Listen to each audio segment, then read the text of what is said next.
boza na kati ya G7 boza na kati ya rassemblement bolelaki élection salama ndeko nanga apesi bino calendrier olobi buni pona calendrier wana tolandaki ba réaction epai na epai mais lelo G7 elobi nini pour la calendrier wana eza calendrier epesami oliki te komema biso peza na maponomi to eza calendrier moko eza nango fantaisiste tosengaki calendrier pamba te amasolage tosala élection 2 fois te ata ntango obimaka na ndako pokende mosala tokende na ozandu kokende kotala famille ozaka ta na loboko na yo boye na yo mwana ntango ozala bana like na université kokoma je vais au stade nga nazalaka imanie okokwana nazalaka vitakile bien ngai mikolo nakende stade te po parce que mosala eleki nakokende nakolonga na campus match ezali na 16h tolonga 10h okomi na loboko 10h na longwi na makolo tokokoma na stade na lera boye tokokota boye ndiko mojosa azalaka na agenda te moni sinon okei ngulungulu yango wana awa oyebi ke tozalaka na calendrier ne mandeli elakisi biso ke période boye tokosala boye période boye tokosala boye tututututu wana eza pamba te po ezalaka lokola seni na gouvernement bazwi engagement vis-à-vis des peuples ya solo mpenza tokosala élection na mokolo ya boye na boye mpe ezalaka mpe koyebisa bato balingi baza bakandidat bamilengele na ndenge kasi bapesi bino ngo te calendrier élection le 23 décembre bolingi su nini donc nde tosengeli calendrier il faut ezala mpo toyibaki mpe na mozindo ya makambo calendrier balingi kobimisa te mpo na koloba ete mokolo tele Joseph Kabila il faut alongwa ekozala contrainte bapesa bazala obligé ya kopesa candidat mosusu bref motivation pour le calendrier bon pour la biso il y a liboso il faut ba peuple bayeba ke otolobaka calendrier consensuel c'est-à-dire que loko moko oyo tosololi na ndenge tokomaki mutu nyonso ayeba ke oyo peza nazali pe na kati ce n'est pas théorique les gens maloba pamba te kasi eloko nini bino bokomona te ya mabe eza na kati ya calendrier na oyo bokomi kolukela yango bamarche bokomi kolukela yango baville morte bokomi kolukela yango makambo ebele wana ezali mpe kokosa tosali bamarche mpo na calendrier mais boza na agenda caché na bino te tosali nango mpo na calendrier te tosali mpo na calendrier te wana ezali kokosa tokokoma na esika wana eloko tolobi boye toyokanaki na accord bango nyonso mpe balobi tozali kotia accord tosala kosala na ndenge ya accord calendrier ezala consensuel 2 oyebi ntango tosigné accord ntango accord tolobaki tokosala élection ya mokonzi ya badéputé nationaux badéputé provinciaux liboso na bala moko oyo etali na se gouvernement oyo kouta na élection na seni bakotala ndenge kani tosala maponami wana bango bayo kobibisa calendrier global c'est-à-dire bazongisi biso na schéma ya majorité ça ce n'est pas théorique eza na maloba pamba te oyebi ntina nini eza mabe ya liboso eza komatisa enveloppe ya mbongo yango elokaka makambo ya 1,8 milliard 1,3 milliard encore que tosali déjà makambo ebele depuis 2 ans bongo yango etikaka kaka 1 milliard encore que etango ministre ya budget ya mikolo abimisaki maloba élection il faut 1,8 milliard bango moko bato ya seni balobi te akosi c'est 580 nakanisi millions bachiffre komi bininga donc soko olingi na mbala moko bisi calendrier na baélection nyonso enveloppe mpe emati po te na calendrier na koto babenga bacontrainte nde koloba biloko esengeli salema po élection ezala makambo moko eza na kati te eloko ya mibale soki bobimisi nyonso c'est-à-dire que mosala ya seni ekomi mingi surchargé or toza na besoin que seni amitia penza tia mutu na ye makanisi na ye makasi na ye liboso na baélection misato na ndenge toyokanaki mpo na nini lelo kotia calendrier na biloko nyonso wana ya mosusu oyebi na mobeko ni constitution article 73 ekomami boye seni akobenga bato mpona kopona mokonzi ya mboka 90 jours avant maponami esala bango balobi bakobenga bato na mois de juin vote ekozala le 23 décembre. Ça fait combien de mois? 6 mois. 6 mois. C'est-à-dire pratiquement 180 jours. On a dit que ça, constitution. On moni. Bon. Mpe, balobaki teme, toye, soko tangi calendrier. Makambo ya vote électronique, ya machine. Maman Solange. Tanga mobeko ya élection. Article 237 bis. Et comment mi boye? Pona mapona mo toza ko sala makambo ya vote ya machine et ko sala te pamba te c'est du bosso pour expliquer bato ko l'accès bato de ya ko sala o tolobaka pédagogie na yango bato ba comprendre bien nga nazali élu intérieur na yimine vote sala baka kanisa to sali mokolo moko ne to sala sikoyo président député national, député provincial. Au comment, au côté na bureau te, kozala peut-être na papier ya ba candidat soki kama. Bref, ba bimisi le kwana. Mais loi et le bill comme mususu. Et ce qui est encore important, quel que soit le calendrier beaucoup bimisa Solange. Prenons makamona ndege ya bien. Tout dit calendrier. OK? Mais calendrier yango moko ça l'élection te. Ya wana baneko Kolimbula yo pona expliquer que calendrier c'est la agenda. Le calendrier, ce n'est ni la condition suffisante, ni la garantie était de kokende na élection. Pona nini te bino mo bozaka kokende kuna na bakena na oya bakena senko pona nini te na ngongo wana oui yo zalaki te mais toyebete masolo bandai ko salima kuna et bonga makambo nyonso sila na biso toyoka te des crispations politiques et salima po bato mosusu mwanda mondambo ba utaka poto ba ye bakotaka masolo pona nika kasi makambo esila kana ero wana te est-ce que bato ba wela ka ba poste nde bazoka o ezaki essentiel batiki pembeni simba motuna na yo na pesa yani parce que c'est très la réponse est allée très simple na pesa yo yibi mama Solange pour l'année nana azali na mukumba ya sana kama bato bazana mukumba na kimu konjite utokola ngai boy nana kopesa ordre batika mutu na boloko utokola ngai boy na kopesa ordre bakanga mutu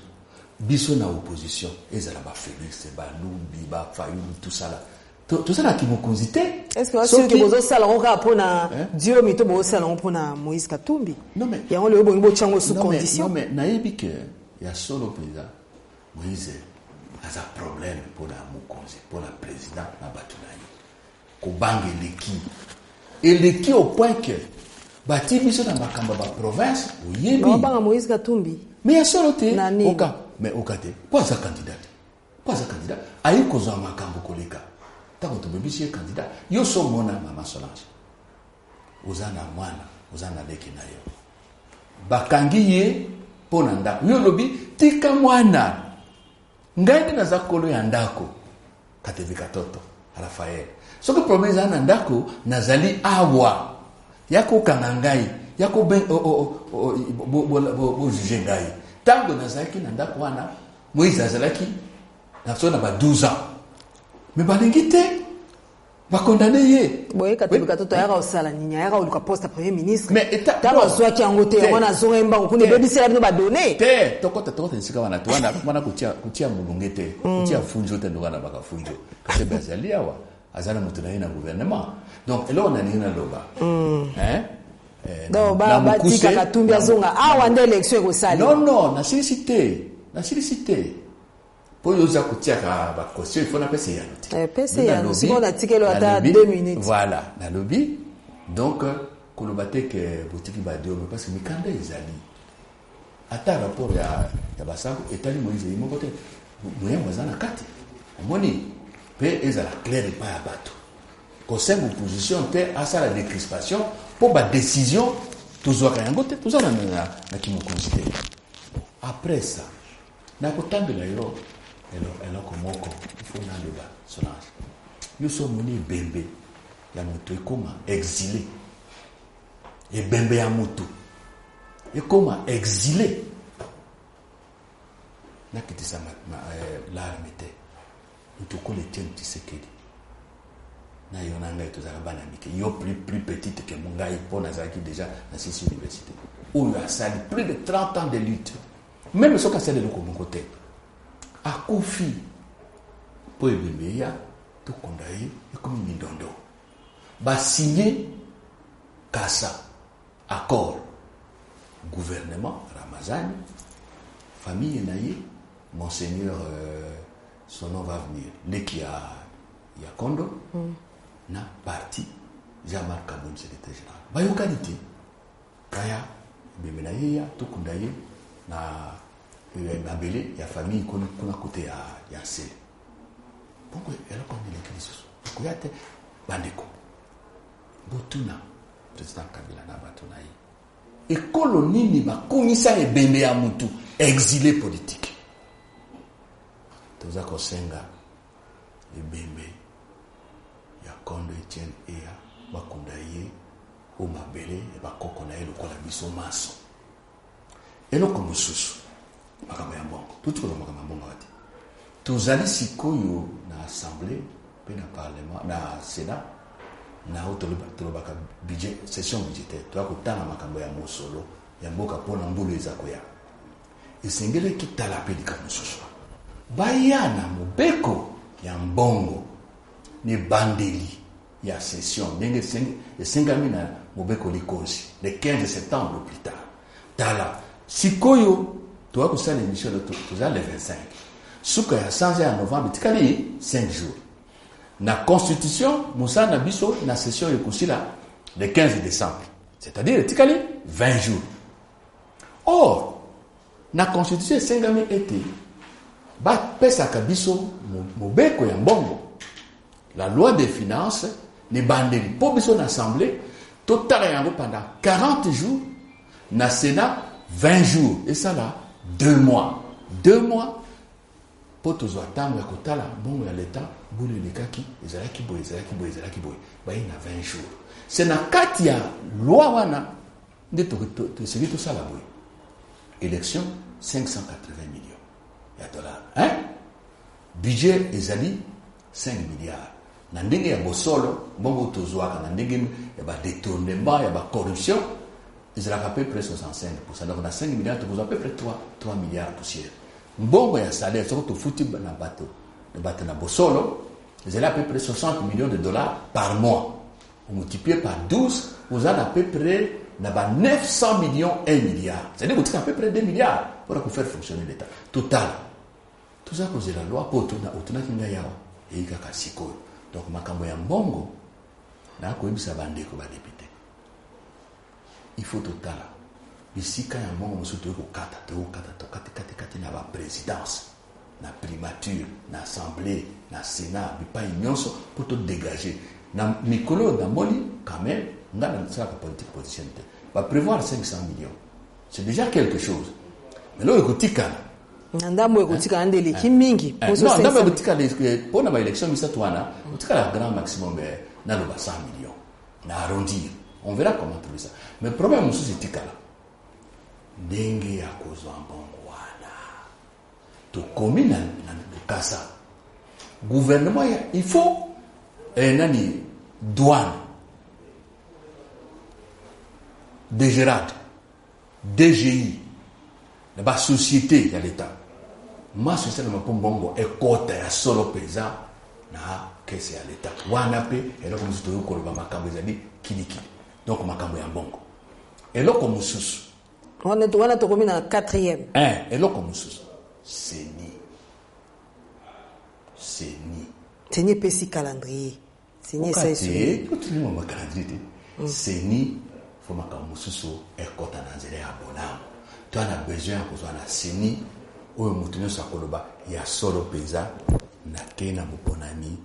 na kozala défavorisé te seni ya mikolo oyo